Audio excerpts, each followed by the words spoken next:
Então, irmãos, mais uma vez abra a sua Bíblia, Evangelho de Mateus, capítulo 10, nossos versículos serão do 1 ao 15, subsequência de toda a análise que nós temos feito, este conteúdo, Deus tem falado ao nosso coração, de forma direta e contínua, através de tudo aquilo que Mateus nos deixou. Escolhidos, é o que nós somos, e isso é um fato. Pensa comigo o seguinte: imagina um grande CEO de uma mega empresa multinacional, que é o perfil atraente do momento para todos aqueles que querem ter uma vida de sucesso. E esse indivíduo chega diante de você, ele quer avançar com o seu império, de repente ele quer trazer esse trabalho para cá, ele quer desenvolver essa ideia, disseminá-la no meio da nossa cidade e de maneira direta.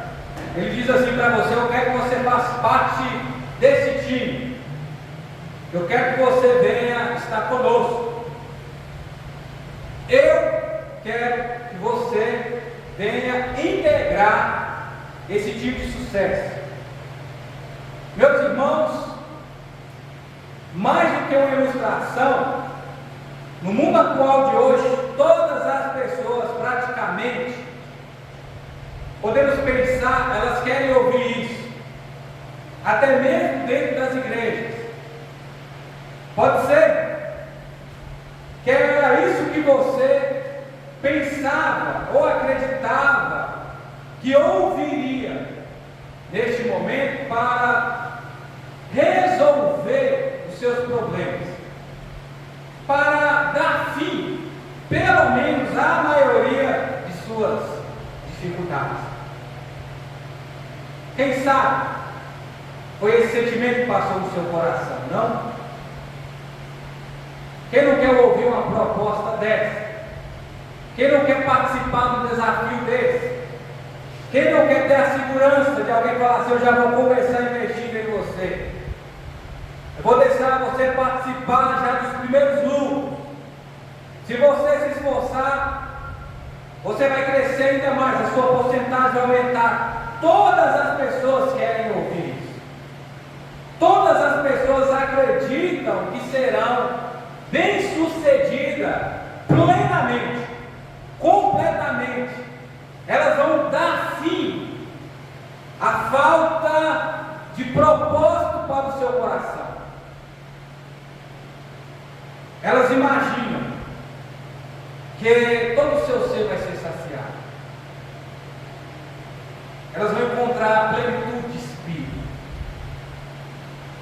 se limitando a uma vida magnífica. Por mais boa que pareça ser, ela é passageira.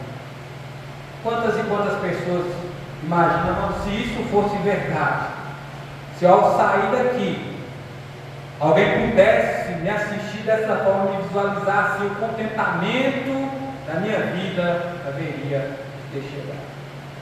Meus irmãos, dentro do movimento de Jesus é interessante que ele vai escolher a dedo agora os seus 12 apóstolos para representar a sua igreja, fora todos os outros seguidores que já estão fazendo parte do início dessa caminhada, essa introdução. Jesus ele vai fazer esse convite a essas pessoas. Eu não estou falando de um senhor, eu não estou falando de uma figura importante, eu não estou aqui dizendo que é mais um influente, alguém que consegue influenciar a tantos e a muitos. Não, mas eu estou falando de Jesus e a proposta do reino. Porque esse chamado ainda ecoa, esse convite ainda existe. E Ele é pessoal. Agora, ao te dizer isso, Jesus convidando você para fazer parte de algo maior, de algo significativo, de algo eterno, de algo que vai fazer a diferença na vida dos outros para a eternidade. Você vai fazer parte? Você se sente feliz com o convite desse? Você se sente alegre, satisfeito? Você se sente uma pessoa realizada ao saber que você pode fazer parte do que Jesus tem realizado e aquilo que Ele quer fazer? Ou quem sabe o seu semblante vai cair? Ou quem sabe o seu coração vai se entristecer? Ou de repente você vai dar a volta para trás e vai procurar aqui os primeiros exemplos que eu dei para você. Agora a pergunta que também não pode calar, mas ecoa neste momento é: qual dos dois teria prioridade para você? Ou para mim? Para nós? Jesus te chamou pessoalmente e te deu autoridade para ajudar os necessitados. Jesus te chamou pessoalmente e te deu autoridade para ajudar, para cuidar dos necessitados. E eu vou continuar te explicando dentro do seguinte: os primeiros 4 versículos, a Bíblia expõe-nos assim: a escolha dos 12 apóstolos e os seus nomes, é o subtítulo na minha Bíblia. Tendo chamado os seus 12 apóstolos, deu Jesus autoridade sobre espíritos imundos para os expelir, para curar toda sorte de doenças e enfermidades. Ora, o nome dos 12 apóstolos são eles: primeiro, Simão, por sobrenome Pedro, e André, seu irmão, Tiago, filho de Zebedeu, João, seu irmão, Filipe, Bartolomeu, Tomé, Mateus, o publicano, Tiago, filho de Alfeu, e Tadeu, Simão Zelote, Judas Iscariotes, que quem foi que o traiu. Quero chamar a atenção com 2 informações preliminares de extrema importância. A primeira é: o autor, ele não está interessado na ordem cronológica de que Jesus chamou os seus discípulos. Ele não quer apresentar em primeiro momento isso. Não é assim que ele comunica aquilo que lhe foi transmitido, aquilo que lhe foi contado, aquilo que lhe foi confiado. Por quê? Jesus primeiramente ele chama André e depois Pedro. Logo mais adiante ele vai chamar Mateus, que também faz parte desse grupo, que é conhecido como Levi, nós sabemos disso. Então alguns vão até justificar a questão de um fundamento denominacional dentro de uma ideia, de uma construção que não foi realizada por Pedro, sendo ele um daqueles que não foi participante de forma geográfica dentro da igreja romana, que o apóstolo Paulo esclarece na sua carta escrita aos Romanos. Aquela igreja, ela foi estabelecida com aqueles que ouviram o sermão ali em meio a Pentecostes e saíram, se espalharam, levaram a semente. Inclusive o apóstolo Paulo queria chegar lá e conhecer esses irmãos que estavam realizando um belo trabalho. Esse é o ponto. Temos que confiar naquilo que o texto diz, o que a Escritura apresenta, para tentarmos errar menos e não apresentar aquilo que nós chamamos de heresia, que foge dos fundamentos, inclusive históricos, da palavra de Deus. Segundo é que temos aqui Jesus chamando pessoas que são de diferentes situações. Podemos até pensar que Jesus está chamando aqueles que nós conhecemos como improváveis, como foi o meu caso, e quem sabe foi o seu.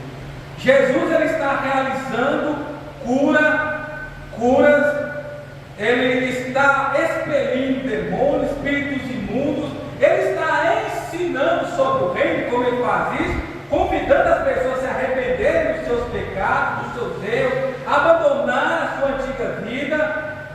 E isso permanece como fundamento até nos dias de hoje. Se você não se arrependeu dos seus erros, se você só tem ouvido e não obedecido, se você não tem confiado na palavra de Deus, se não tem executado os fatores fundamentais da questão da fé, e você tem priorizado outras coisas, você não vai entrar no reino. Se esse é o meu caso, eu não vou entrar no reino.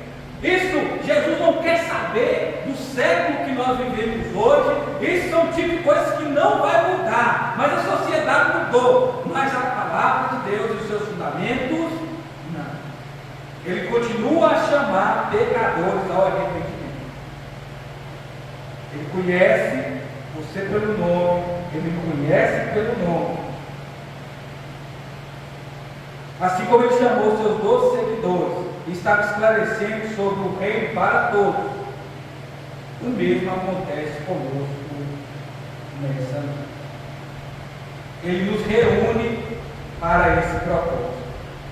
Por que eu comunico isso a você?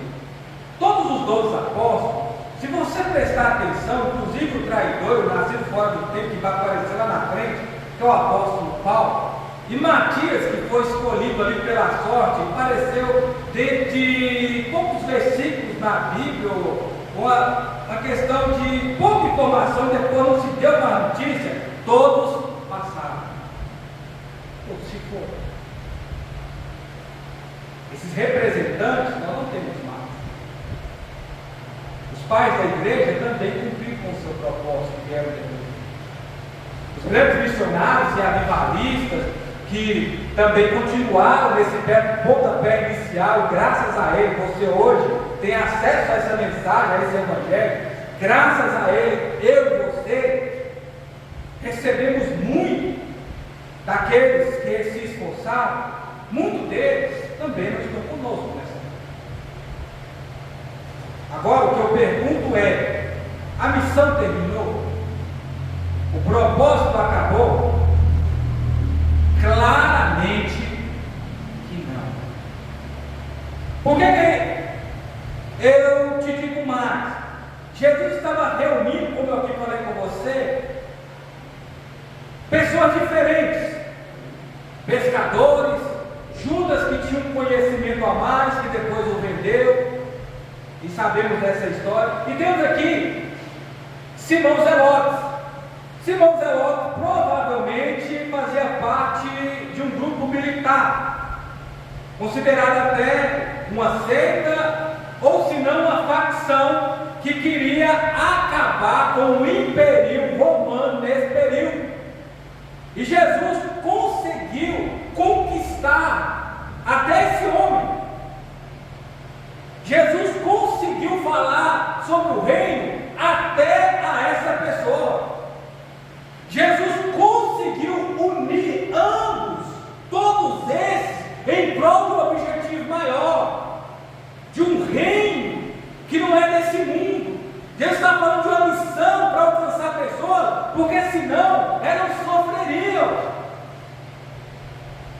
E Jesus, através da sua autoridade, ele delegou aos seus apóstolos esse mesmo poder, para que eles pudessem perceber que quando eles chegassem, quando eles anunciassem, quando eles tivessem essa mesma pegada, eles eram servos de Jesus, para ratificar esse evangelho.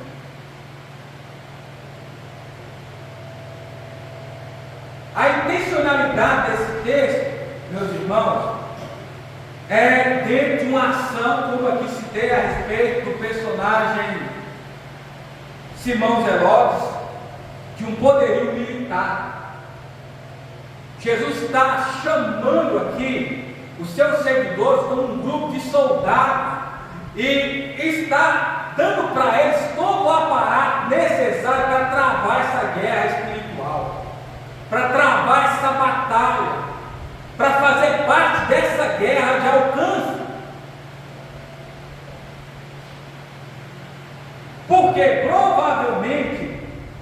irmão dos Herodes, ele entendeu isso, não, tem uma guerra maior, tem uma guerra muito mais perigosa, tem uma guerra que fala sobre a eternidade da minha família, tem uma guerra que tem a ver com o meu espírito, tem uma guerra que tem a ver com a eternidade daqueles que eu conheço, que é o meu povo, pode ser o povo histórico, pode ser o meu vizinho, pode ser a minha família, pode ser o meu patrão, pode ser aquela pessoa que eu não gosto. Eu tenho que unir forças em prol de algo maior. Irmãos, em tempos de muita dúvida, a igreja tem se esquecido do seu principal propósito. Se eu anunciasse aqui e chamasse, tanto dessa denominação como fora, outras pessoas que se dizem cristãs, e falar o seguinte: ó, vamos marchar nesse 7 de setembro, e vamos lembrar muito mais daquilo que é a história do nosso país, dentro de um grito lá no Rio Ipiranga, e que se acabou a monarquia, e viramos essa tão sonhada democracia. Até então, temos lutado, eu e você, família brasileira, que tem trabalhado, corrido atrás e lutado por um bem maior, não só para a nossa família, mas pelo bem do futuro. Mas vamos marchar em prol do nome que está acima de qualquer autoridade. Vamos marchar em prol do nome daquele que deu a vida por nós e que gritou lá na cruz para salvar a todos. Já está consumado, já está pago. Ele berrou lá dizendo o que tinha de ser feito para salvar você, para salvar sua família, para salvar o político preferido, para salvar o político de informação, de estimação, para salvar o político odiado, para salvar a autoridade que ninguém gosta, para salvar a autoridade que todos bajulam. Já aconteceu. Aí eu te pergunto: será que essas pessoas sairiam? Elas se reuniriam? Elas iam levantar o seu corpo moribundo, doente, seu estado cansado de uma semana batalhosa, e abrir mão de um compromisso, ia deixar de realizar algo, ia sacrificar, quem sabe, um momento de lazer com a sua família, em prol desse reino, em prol desse objetivo, desse propósito? Você iria? Você sofreria por essa causa? Você estaria disposto a morrer por isso?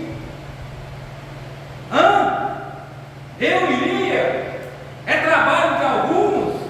É só um grupo que tem que fazer isso? Tem que se ressuscitar os 12 novamente?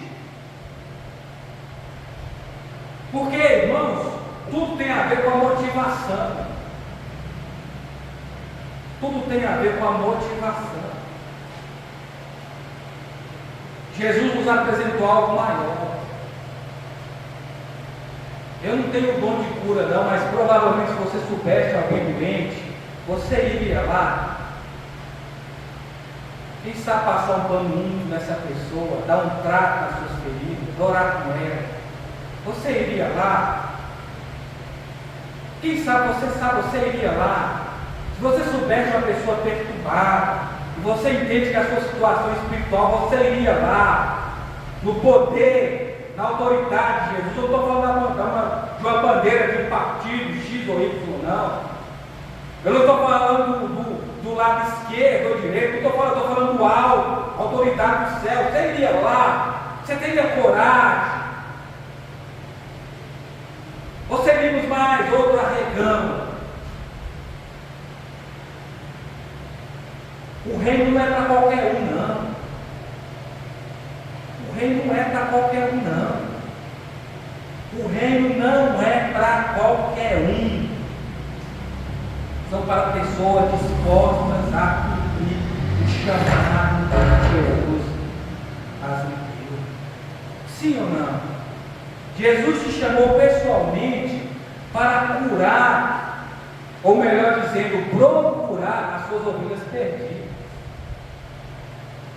Jesus chamou você e a mim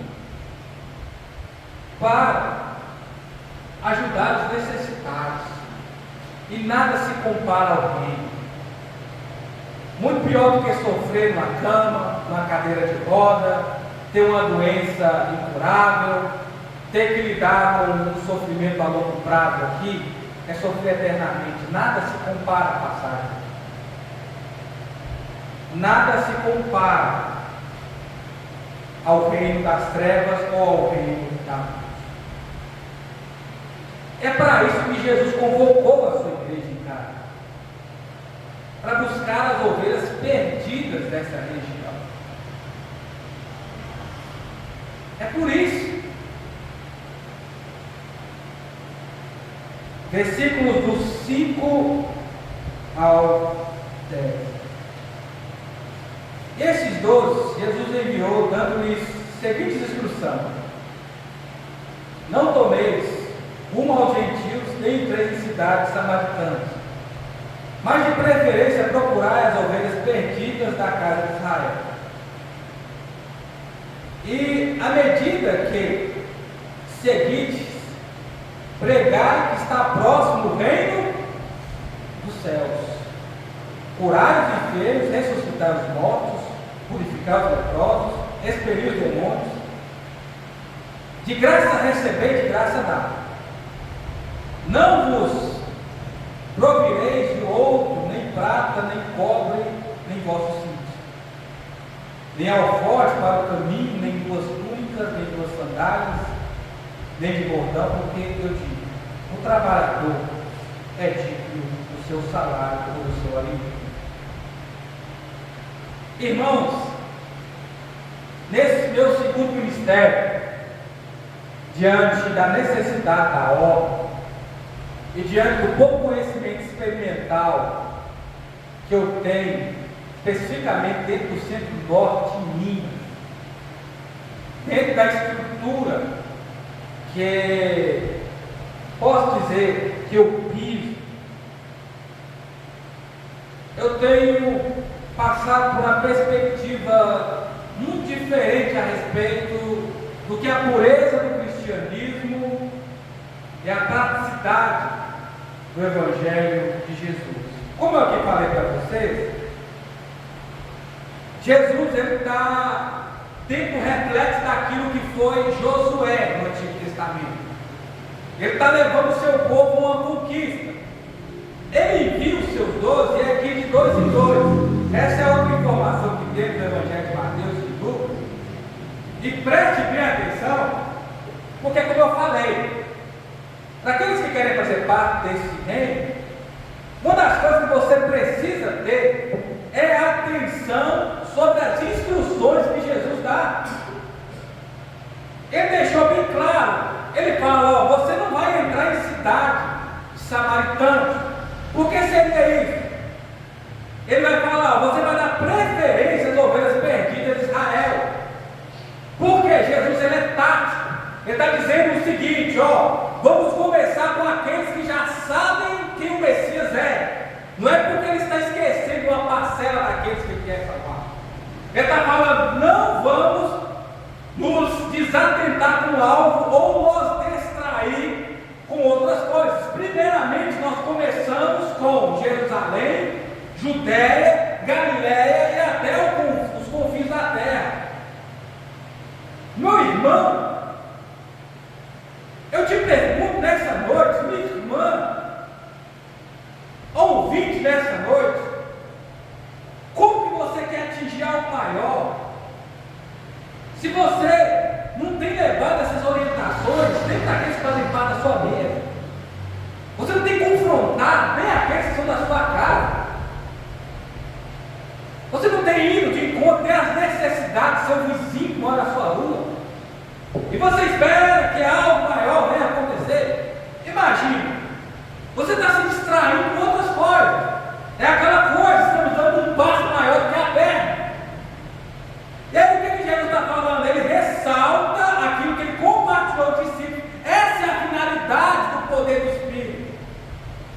Não é para usar ego de ninguém, não é para fazer propaganda para ninguém, não é para promover ninguém, é para ser usado dentro das necessidades do reino.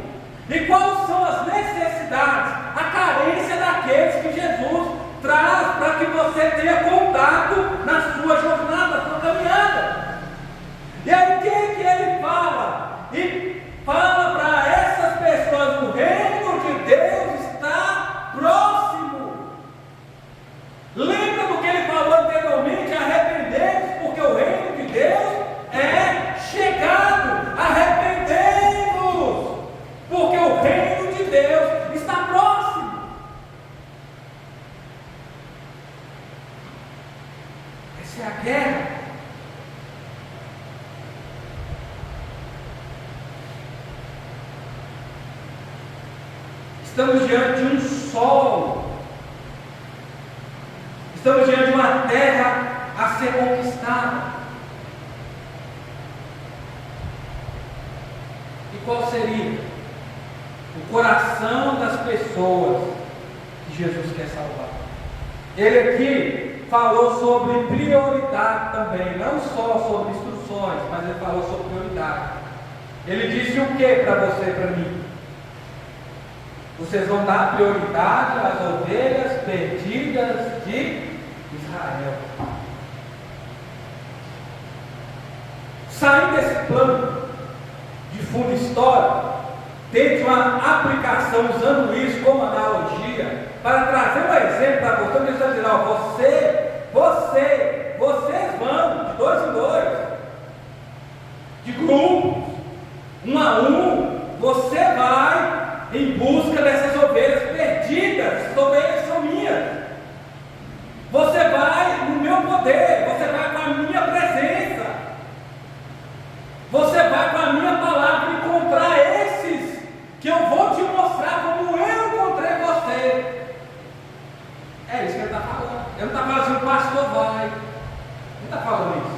O missionário tem que ir. Ele está chamando todos aqueles que hoje são seus seguidores. E para ficar ainda mais dinâmico e rápido, a questão do alcance desse terreno, que são esses corações, ele está dizendo que você não vai levar duas túnicas, você não vai levar duas sandálias ou alforje, você vai partir com o que você tem, e o que você tem é pouco. O que você tem é pouco. Ele te cobriu de autoridade. Agora, as maiores desculpas que nós encontramos é: não, quando eu tiver um carro eu vou. Não vai não. Você não consegue ir a pé, vai de carro. Ah, quando eu me formar eu vou. Não vai não, porque agora está aqui, não foi, não vai não. Ah, quando eu receber a promoção eu vou. Não vai não, porque agora recebe pouco, já não investe, vai investir depois. Não vai. Porque o reino tem urgência. Ou você acredita que não? Já tivemos perda em Ecaraí nesse mês, no mês passado, nessa semana. Você sabe se essa pessoa foi evangelizada? Você sabe se alguém falou sobre aquilo que é salvação dessa vida?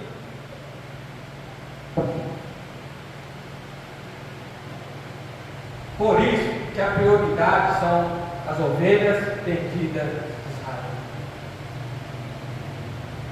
A prioridade são aqueles que receberam o Evangelho e se arrependeram dos seus pecados. A prioridade não é essa pessoa importante.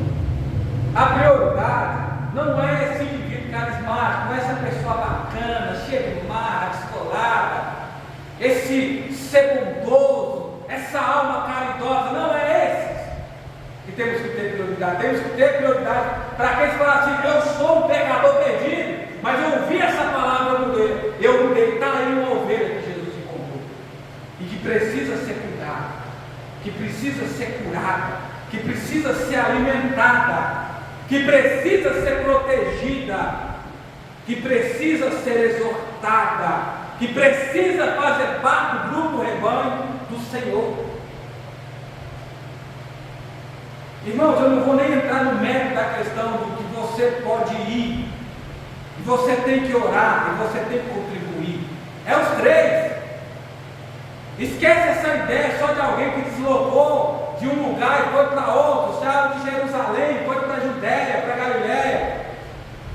Não, você pode falar onde você está, você pode falar onde Jesus te levou, você pode contribuir de mil maneiras que você quiser. Oração não tem como dizer que não pode orar, porque são características de todos aqueles que fazem parte do reino, que se alistaram, que acreditam que têm uma missão para cumprir.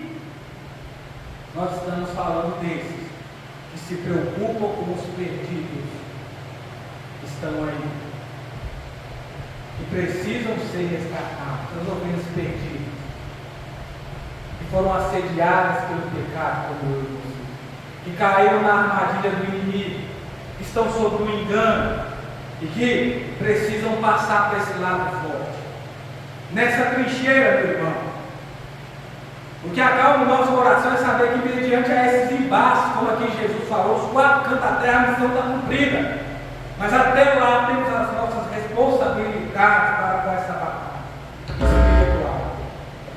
Uma ovelha perdida que se arrepende dos seus erros, ela sabe que o pastor a encontrou e que deu a vida por ela lá na cruz, como aconteceu com você, por amor a nós, que é Jesus. As ovelhas perdidas entendem isso, meu irmão, porque senão são bodes rebeldes, filhos da ira, tentando enganar os filhos da luz, nos tirar do fogo. Não demonstrou mudança, não demonstrou fruto de arrependimento, não quer compromisso com o Evangelho, bate a sandália nos pés e segue, por mais difícil que isso possa ser. Quem sabe é um membro da nossa família, quem sabe é um filho da nossa casa, quem sabe é um parente do nosso lar. Não importa, Jesus tem ovelhas perdidas para alcançar, e o reino tem urgência. A missão não pode parar por causa do capricho de alguns. Não, faça parte de quem quiser. O reino é prioridade, o reino tem importância, o reino tem valor, o reino não é negociável. Mas nós estamos vivendo um mundo que parece que o reino tem menos importância do que qualquer outra coisa dessa terra. Jesus te chamou pessoalmente para levar a paz a todos. Para isso que Ele te chamou. Cuidar dos necessitados, alcançar as ovelhas de Israel e apresentar a paz a todos. Por quê? Geralmente, isso principalmente teve o exemplo de Roma, que era o império dominante da época. O que acontecia? Antes de César invadir qualquer lugar, e eles fazem uma medição bem assertiva no filme do Gladiador, o que acontecia? Um mensageiro era enviado. Roma está querendo aqui o seu espaço, a sua terra e tal, mas nós não queremos derramamento de sangue, rendam-se. E muitos não se rendiam. O que Jesus está querendo dizer? Vocês estão em guerra com Deus. É isso que Ele fala para Icaraí, aqueles que não acertaram as contas com o Pai. Vocês estão em guerra com Deus. Os seus pecados estão diante de Deus, alertando ao agir da separada. Jesus vem agora como um exército quando Ele retornar. E a igreja que Ele apresenta ao mais, Ele levantou a bandeira de paz. Qual é o exemplo? O madeiro, derramamento de sangue por causa de nós, os pecadores. É o que Paulo falou, é o ministério da reconciliação. E ele dá o exemplo, é como se Deus, através de nós, Ele quis dizer, é Deus através de nós, dizendo, arrependa. Eu não quero danos maiores e eternos. A proposta é paz. E como que essa paz, ela é acessível a quem quer? Se rendendo. Quem rende somos nós, não é Jesus. Quem se rende somos nós, não é o reino. Quem se rende somos nós, não é o Pai. Quem se rende somos nós, não é o Espírito. Ou eu estou equivocado? Preste atenção na sequência do texto, 11 ao 15. Em qualquer cidade ou povoado que entrares, digais que nele é digno, e ficai até vós retirados. Entrados na casa, saudais. Com efeito, a casa que for digna, venha sobre ela a vossa paz. Se porém não for, tornará para vós a vossa paz. Se alguém nos receber, não nos receber e nem ouvir estas palavras, ao sair daquela casa ou daquela cidade, sacudir o pó dos vossos pés. Em verdade, eu digo que menos rigor haverá para Sodoma e Gomorra no dia do juízo do que para aquela cidade. Preste bem atenção, o que Jesus está falando? É o que eu estou falando, é aquele avante de conquista. Você chega num lugar, essa paz que muitos cristãos tomaram para si e acreditam que é propriedade. Você vê esses erros escrombólicos, cabulosos, esses costumes, fora de órbita que temos. Essa paz que nós falamos, ela é para o ímpio, ela é para o perverso, ela é para o opositor, ela é para aqueles que se encontram em trevas, porque nós já estamos em paz. O príncipe da paz já está em nós. A paz que excede todo entendimento está em você e em mim, porque Jesus já está em nós, Ele já nos comprou, já fazemos parte dessa matilha. Mas não, as pessoas pensam que elas têm que dar a paz um para os outros, nem dão a paz mais. É que ele está querendo, você chega, é na casa daquela pessoa, ela não quer ouvir a paz, é essa mesmo. E você fala assim, a paz do Senhor seja convosco, que ela te cumprimenta com a peito, não, tocando a boca. Aí você diz de novo, a paz do Senhor seja nesse lugar. Aí o que acontece? Você vai falar da palavra. Se a pessoa não quer ouvir do Evangelho com o poder de Deus para salvar todo aquele que crê, o que ele falou? Você vai sair daquele lugar. Você vai bater a sandália, você vai bater o pó de sua sandália, vai bater diante. E o resultado que tem, não sou eu que falei. O que Jesus afirmou? Vai haver mais rigor para todos aqueles aqui em Caraí, que não querem se arrepender dos seus erros e receber o Evangelho, ter Jesus como um dos seus Senhor Salvador, não se renderem à palavra, menos rigor para Sodoma e Gomorra do que esse, que rejeitaram os enviados de Jesus. Porque ao rejeitarem os seus ministros, ou seja, como aqui falei, aqueles que propõem a paz antes da guerra chegar, como deu exemplo aqui do filme do Gladiador, como se havia em Roma e outros povos, Jesus está dizendo o seguinte: estão rejeitando quem os enviou. Está rejeitando quem os enviou, o mensageiro, o Evangelho, o anjo de paz. Está rejeitando o Pai. Aí sobra o quê? Juízo, condenação eterna, sofrimento, não tem fim. É isso. Hoje, as pessoas às vezes até falam assim, isso para mim é novidade. E até zombam, ridicularizam, até brincam, ou até maltratam, mas em Sodoma e Gomorra, ou na época de Noé, comiam e bebiam, até essas eventualidades acontecerem. O mesmo é assim hoje. Uma cultura festeira, seja ela nacional, seja ela estadual, seja ela municipal, do mesmo jeito, comigo e bebi, já tem a prévia do que está para acontecer, vai ser global. Assim como o Evangelho vai salvar globalmente, os quatro cantos globalmente também vai condenar geral.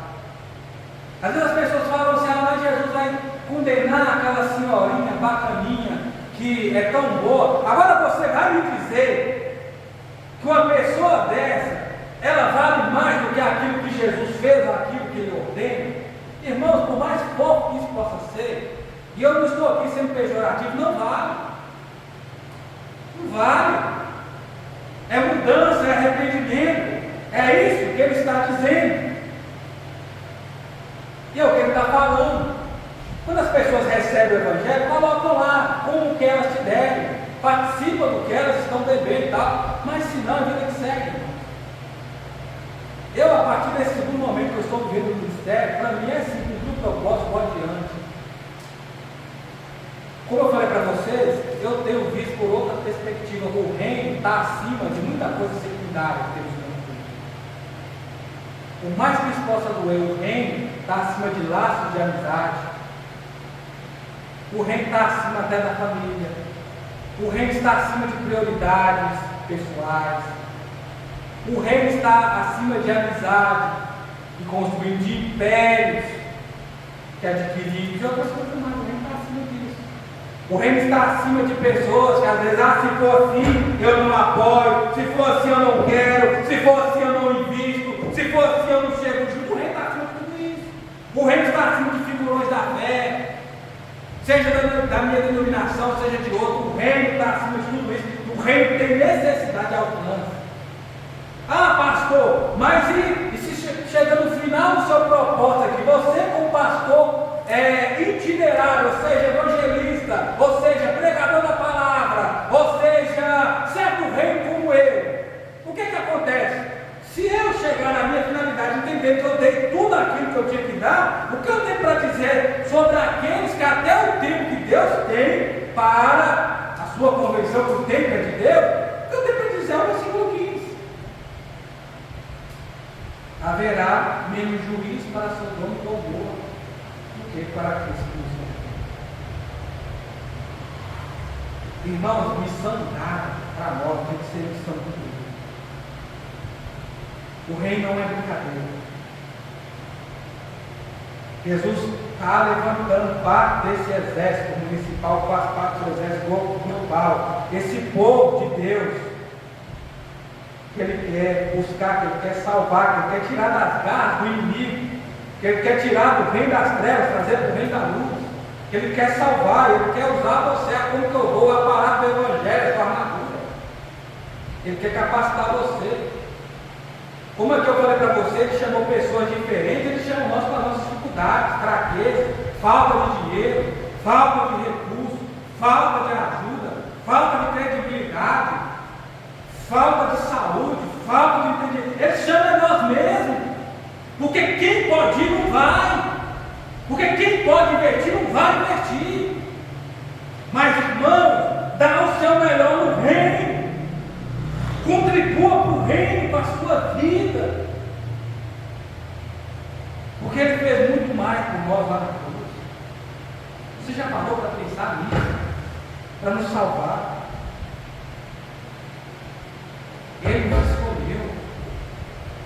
Ele nos amou acima de qualquer pessoa. Ele quer que você venha ser um transmissor disso, um catalisador do reino para você.